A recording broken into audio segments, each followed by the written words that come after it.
तो दोस्तों देखते हैं पहला सवाल। पहला सवाल है, साल 2011 की जनगणना के अनुसार सबसे कम साक्षरता दर वाला जिला कौन सा है? तो दोस्तों इस सवाल का सही जवाब हो जाएगा ऑप्शन डी यानी जालोर जिला है, जो साल 2011 की जनगणना के अनुसार सबसे कम साक्षरता दर वाला जिला है। कौन सा जिला है सबसे कम साक्षरता वाला जिला? वो है जालोर जिला, जिसकी साक्षरता दर है 54.9%। और सबसे अधिक साक्षरता दर की बात करें तो सबसे अधिक साक्षरता दर वाला जिला है कोटा जिला, जिसकी साक्षरता दर है 76.6% साक्षरता दर है। यानी सबसे कम साक्षरता दर वाला तो जिला है जालोर और सबसे अधिक वाला है कोटा जिला। इसी प्रकार अगला दूसरा सवाल है, राजस्थान के किस जिले में राष्ट्रीय लॉ यूनिवर्सिटी स्थित है? तो दोस्तों इस सवाल का सही जवाब हो जाएगा ऑप्शन ए यानी राजस्थान के जोधपुर जिले में राष्ट्रीय लॉ यूनिवर्सिटी स्थित है। कहाँ पर है राजस्थान में राष्ट्रीय लॉ यूनिवर्सिटी? जोधपुर जिले में, जो साल 2001 या 2 में स्थापित हुई थी। कब हुई थी? साल 2001 में। और कहाँ पर है राष्ट्रीय लॉ यूनिवर्सिटी? राजस्थान के जोधपुर के मंडोर में। इसी प्रकार अगला तीसरा सवाल है, राजस्थान के किस जिले से अधिकतम जिलों की सीमाएं स्पर्श करती हैं? तो दोस्तों इस सवाल का सही जवाब देगा ऑप्शन सी यानी राजस्थान का एकमात्र पाली जिला है जिनकी 8 जिलों के साथ सीमाएं स्पर्श करती हैं। कौन सा जिला है जिसकी सबसे अधिक जिलों के साथ सीमाएं स्पर्श करती हैं? पाली जिला। और कितने जिलों के साथ? 8 जिलों के साथ। अगला सवाल है, राजस्थान की सर्वाधिक लंबी सीमा किस राज्य से मिलती है? तो दोस्तों इस सवाल का सही जवाब हो जाएगा ऑप्शन बी यानी राजस्थान की सर्वाधिक स्थलीय सीमा है वो मध्य प्रदेश राज्य के साथ मिलती हैं। किसके साथ मिलती है सबसे लंबी सीमा? वो मिलती है मध्य प्रदेश राज्य के साथ। और जबकि सबसे कम सीमा किस राज्य के साथ मिलती हैं लगती हैं? वो मिलती हैं पंजाब राज्य के साथ। अगर सबसे ज़्यादा पूछे तो मध्य प्रदेश और सबसे कम पूछे तो पंजाब राज्य। अगला सवाल है, राजस्थान के कितने जिलों में थार रेगिस्तान फैला हुआ है? तो दोस्तों इस सवाल का सही जवाब जाएगा ऑप्शन सी यानी राजस्थान के 12 जिलों में थार रेगिस्तान फैला हुआ है। कितने जिलों में फैला हुआ है राजस्थान? वो फैला हुआ है 12 जिलों में। इसी प्रकार अगला सवाल है, थार के मरुस्थल में पाए जाने वाले अर्धचंद्राकार रेत के टीलों को क्या कहा जाता है? दोस्तों ये काफ़ी इंपॉर्टेंट सवाल है। ये बार बार कंपटीशन एग्जाम में रिपीट होने वाला प्रश्न है, इसलिए इस सवाल को आप जरूर याद करें। सवाल क्या एक बार फिर से देख लेते हैं। थार के मरुस्थल में पाए जाने वाले अर्धचंद्राकार रेत के जो टीले होते हैं उनको कहा जाता है? तो दोस्तों इस सवाल का सही जवाब हो जाएगा ऑप्शन ए यानी बरखाना यानी कहा जाता है। यानी जो थार के मरुस्थल में पाए जाने वाले अर्धचंद्राकार के रेत के टीले हैं जिनको बरखाना कहा जाता है। इसी प्रकार अगला सवाल है, राजस्थान के किस जिले में जरगा पर्वत स्थित हैं? तो दोस्तों इस सवाल का सही जवाब हो जाएगा ऑप्शन ए यानी राजस्थान के चिरोई जिले में जरगा पर्वत स्थित हैं। किस जिले में जरगा पर्वत स्थित है? वो है चिरोई जिले में। अगला सवाल है, कर्नल जेम्स टोंड ने हिंदू ओलंपस किसे कहा है? तो दोस्तों इस सवाल का सही जवाब देगा ऑप्शन सी यानी राजस्थान के माउंट आबू को कर्नल जेम्स टोंड ने हिंदू ओलंपस कहा था। किसने कहा था? कर्नल जेम्स टोंड ने। और किस स्थान को कहा था? माउंट आबू को। माउंट आबू राजस्थान के चिरोई जिले में स्थित है। इसी प्रकार अगला सवाल है, अरावली के सर्वोच्च शिखर गुरु शिखर की ऊंचाई कितनी है? तो दोस्तों इस सवाल का सही जवाब देगा ऑप्शन सी यानी अरावली के सर्वोच्च शिखर गुरु शिखर है जिसकी ऊंचाई है वो है 1722 मीटर। कितनी है? 1722 मीटर है जो गुरु शिखर की ऊंचाई है, जो अरावली की सर्वोच्च शिखर गुरु शिखर है, जो राजस्थान के चिरोई जिले में स्थित है, जिसकी ऊंचाई है 1722 मीटर। अगला सवाल है, छप्पन मैदान का संबंध निम्नलिखित में से किस नदी से है? तो दोस्तों इस सवाल का सही जवाब हो जाएगा ऑप्शन डी यानी छप्पन का मैदान है जो माही नदी से संबंधित है। किस नदी का संबंध है छप्पन का मैदान का? वो है माही नदी से। अगला सवाल है, गोगुंदा एवं कुंभलगढ़ के मध्य स्थित पठार का नाम क्या है? तो दोस्तों इस सवाल का सही जवाब जाएगा ऑप्शन ए यानी गोगुंदा एवं कुंभलगढ़ के मध्य जो पठार हैं जिनका नाम है भोराट का पठार। क्या नाम है? गोगुंदा और कुंभलगढ़ के मध्य स्थित पठार का नाम वो है भोराट का पठार। इसी प्रकार अगला सवाल है राजस्थान राज्य में मुख्यतः कोयले की कौन सी किस्म पाई जाती है? तो दोस्तों इस सवाल का सही जवाब जाएगा ऑप्शन ए यानी राजस्थान राज्य में मुख्यतः लिग्नाइट कोयले की किस्म पाई जाती हैं। कौन से किस्म के कोयले पाए जाते हैं राजस्थान में? लिग्नाइट किस्म के कोयले राजस्थान में पाए जाते हैं। अगला सवाल है निम्न में से कौन सा शासक अभिनव भट्टाचार्य के नाम से प्रसिद्ध थे? तो दोस्तों इस सवाल का सही जवाब है ऑप्शन ए यानी राणा कुंभा है जो चौहान शासक जो अभिनव भट्टाचार्य के नाम से प्रसिद्ध थे। कौन थे? राणा कुंभा जो अभिनव भट्टाचार्य के नाम से प्रसिद्ध थे। इसी प्रकार अगला सवाल है किस चौहान शासक ने अजमेर को सबसे पहले अपनी राजधानी बनाया था? तो दोस्तों इस सवाल का सही जवाब देगा ऑप्शन बी यानी चौहान शासक अजय राज हैं जिन्होंने सबसे पहले अजमेर को अपनी राजधानी बनाया था। किस चौहान शासक ने? अजय राज ने। इसी प्रकार अगला सवाल है अलाउद्दीन खिलजी ने किस दुर्ग को विजित कर उसका नाम खैराबाद रखा है? तो दोस्तों इस सवाल का सही जवाब हो जाएगा ऑप्शन है सी यानी बाड़मेर के सिवाना दुर्ग को अलाउद्दीन खिलजी ने विजित कर उसका नाम खैराबाद रखा था।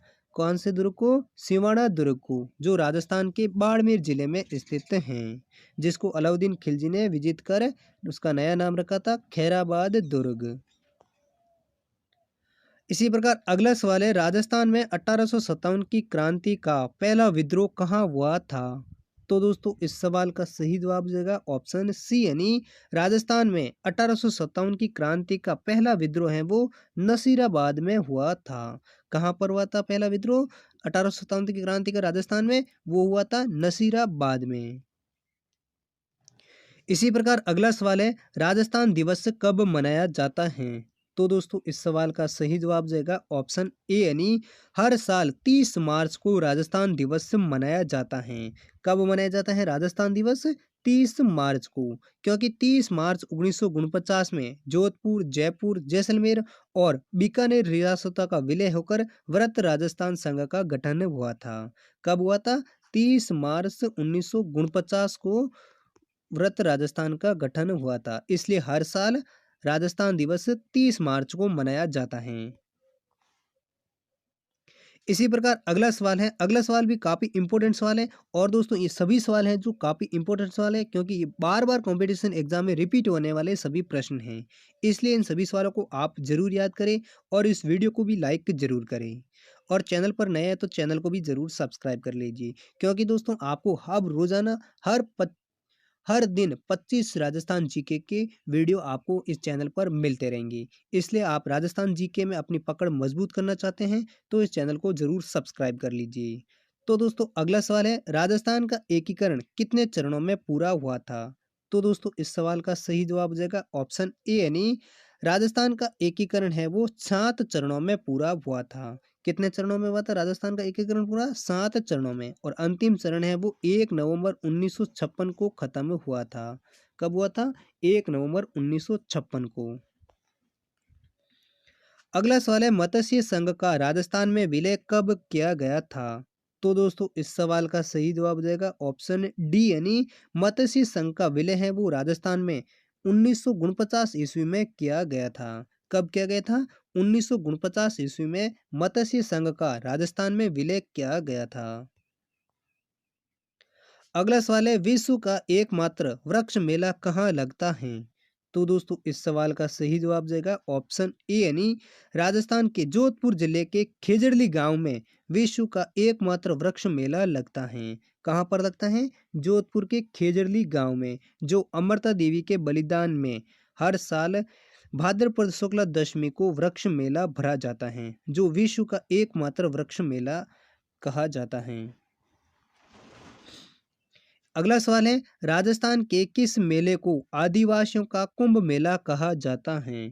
तो दोस्तों इस सवाल का सही जवाब हो जाएगा ऑप्शन सी यानी बेणेश्वर मेला है, जिसे राजस्थान का आदिवासियों का कुंभ मेला कहा जाता है। किस मेले को? बेणेश्वर मेला, जो राजस्थान के डूंगरपुर जिले में आयोजित होता है, जिसे आदिवासियों का कुंभ मेला कहा जाता है।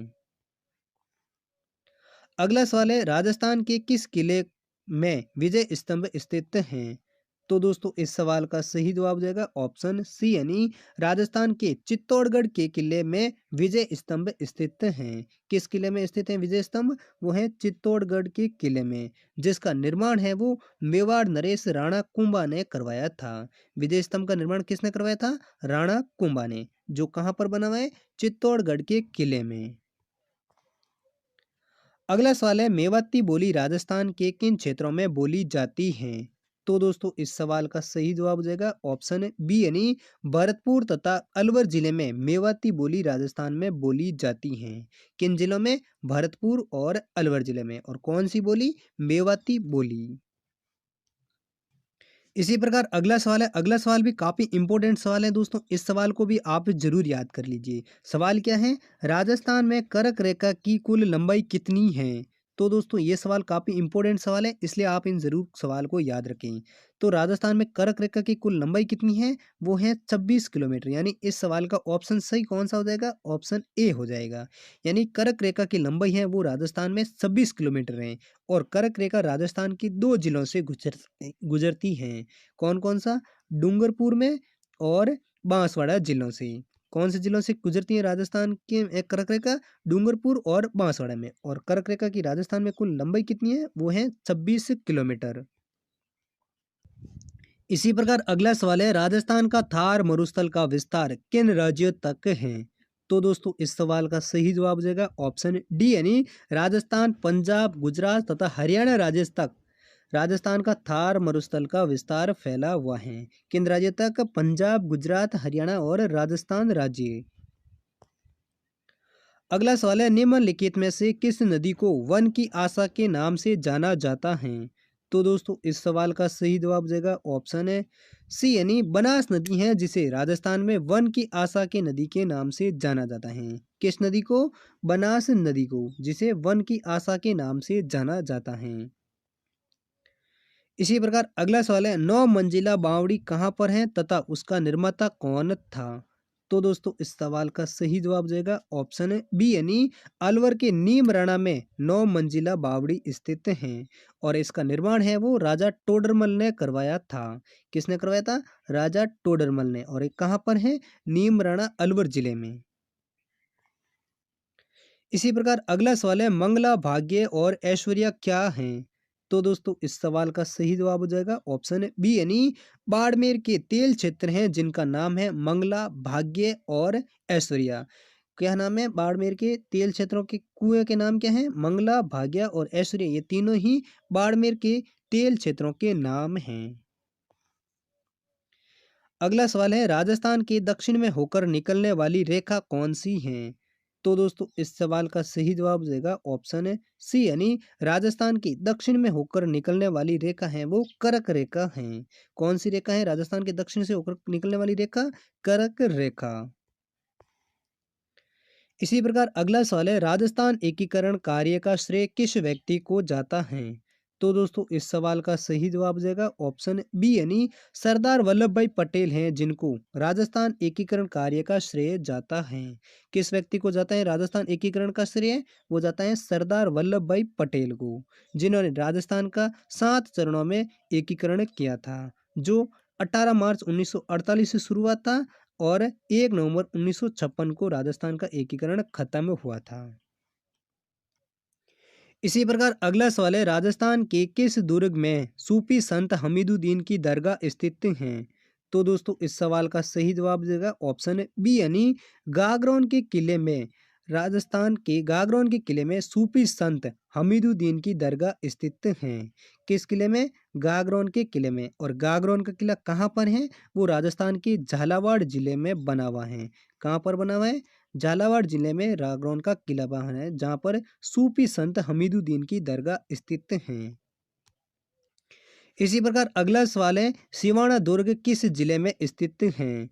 तो दोस्तों इस सवाल का सही जवाब हो जाएगा ऑप्शन ए यानी बाड़मेर जिले में सिवाना दुर्ग स्थित हैं। कहाँ पर है? सिवाना दुर्ग बाड़मेर जिले में। और इसका निर्माण किसने करवाया था? वो कराया था वीर नारायण पंवार ने। इसी प्रकार अगला सवाल है, राजस्थान में सर्वाधिक अमेरिकन कपास किस जिले में उगाई जाती है? तो दोस्तों इस सवाल का सही जवाब हो जाएगा ऑप्शन ए यानी श्री गंगानगर जिले में राजस्थान में सर्वाधिक अमेरिकन कपास उगाई जाती हैं। किस जिले में उगाई जाती है सर्वाधिक अमेरिकन कपास? वो उगाई जाती है श्री गंगानगर जिले में। जबकि दूसरे स्थान पर है हनुमानगढ़ जिला। इसी प्रकार अगला सवाल है, राजस्थान किस ताप कटिबंध में आता है? तो दोस्तों इस सवाल का सही जवाब हो जाएगा ऑप्शन ए यानी उष्ण शीतोष्ण कटिबंध में राजस्थान आता है। किस ताप कटिबंध में आता है? उष्ण शीतोष्ण ताप कटिबंध में राजस्थान राज्य आता है। इसी प्रकार अगला सवाल है, राजस्थान राज्य से ही पूर्णतः बहने वाली नदी कौन सी है? तो दोस्तों इस सवाल का सही जवाब जाएगा ऑप्शन सी यानी बनास नदी है जो राजस्थान से ही पूर्णतः बहने वाली नदी है। कौन सी नदी है? बनास नदी। इसी प्रकार अगला सवाल है, राजस्थान की दूसरी सबसे ऊंची चोटी कौन सी है? तो दोस्तों इस सवाल का सही जवाब देगा ऑप्शन सी यानी सैर सबसे ऊंची दूसरी चोटी है जिसकी ऊंचाई है 1597 मीटर। ये भी राजस्थान के सिरोही जिले में बनी हुई सबसे ऊंची दूसरी चोटी है जिसकी ऊंचाई कितनी है? 1597 मीटर। अगला सवाल है, निम्न में से किस झील पर सोडियम सल्फेट संयंत्र स्थापित किया गया है? तो दोस्तों इस सवाल का सही जवाब जाएगा ऑप्शन ए यानी नागौर के डीडवाना झील पर राजस्थान में सोडियम सल्फेट संयंत्र स्थापित किया गया है। कहाँ पर किया गया है? किस झील पर सोडियम सल्फेट संयंत्र स्थापित? वो किया गया है डीडवाना झील पर। और डीडवाना झील किस जिले में है? वो है नागौर जिले में, जहां पर सोडियम सल्फेट संयंत्र स्थापित किया गया है। अगला सवाल है, पुष्कर मेला किस तिथि को संपन्न होता है? तो दोस्तों इस सवाल का सही जवाब जाएगा ऑप्शन ए यानी कार्तिक पूर्णिमा के दिन पुष्कर का मेला संपन्न होता है। कब होता है संपन्न पुष्कर मेला? वो होता है कार्तिक पूर्णिमा।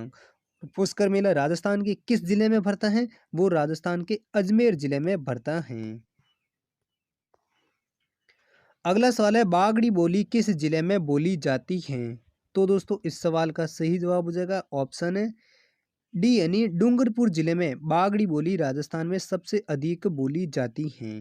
किस जिले में बोली जाती है बागड़ी बोली? डूंगरपुर जिले में। जबकि बांसवाड़ा जिले के कुछ हिस्से में भी बागड़ी बोली बोली जाती है। जबकि पूर्णतः वो बागड़ी बोली किस जिले में बोली जाती है? वो डूंगरपुर जिले में बोली जाती है। अगला सवाल है, महाराणा कुंभा द्वारा लिखित संगीत ग्रंथ कौन सा है? तो दोस्तों इस सवाल का सही जवाब जाएगा ऑप्शन बी यानी संगीत राज है जो महाराणा कुंभा द्वारा लिखित एक संगीत ग्रंथ है। कौन सा है? संगीत राज जो महाराणा कुंभा द्वारा लिखित एक संगीत ग्रंथ है। इसी प्रकार अगला सवाल है, संत मावजी का जन्म कहाँ हुआ था? तो दोस्तों इस सवाल का सही जवाब जाएगा ऑप्शन है सी यानी डूंगरपुर जिले में संत मावजी का जन्म 1770 ईस्वी में हुआ था। कब हुआ था? 1714 ईस्वी में डूंगरपुर जिले में संत मावजी का जन्म हुआ था। अगला सवाल है, झुंझुनू का हवा महल किसे कहा जाता है? तो दोस्तों इस सवाल का सही जवाब देगा ऑप्शन डी यानी खेतड़ी महल है जिसको झुंझुनू का हवा महल कहा जाता है। किसे कहा जाता है? खेतड़ी महल को। और खेतड़ी महल का निर्माण है वो कब हुआ था? वो हुआ था 1770 ईस्वी में। अगला सवाल है, बीकानेर प्रजामंडल की स्थापना किस वर्ष में हुई थी? तो दोस्तों इस सवाल का भी सही जवाब देगा ऑप्शन डी यानी 1936 ईस्वी में बीकानेर प्रजामंडल की स्थापना हुई थी। कब हुई थी बीकानेर प्रजामंडल की स्थापना? 1936 ईस्वी में। तो दोस्तों ये थे राजस्थान जीके के 70 मोस्ट इंपॉर्टेंट सवाल जो बार बार कंपटीशन एग्जाम में रिपीट होने वाले प्रश्न थे। उम्मीद करता हूँ ये सभी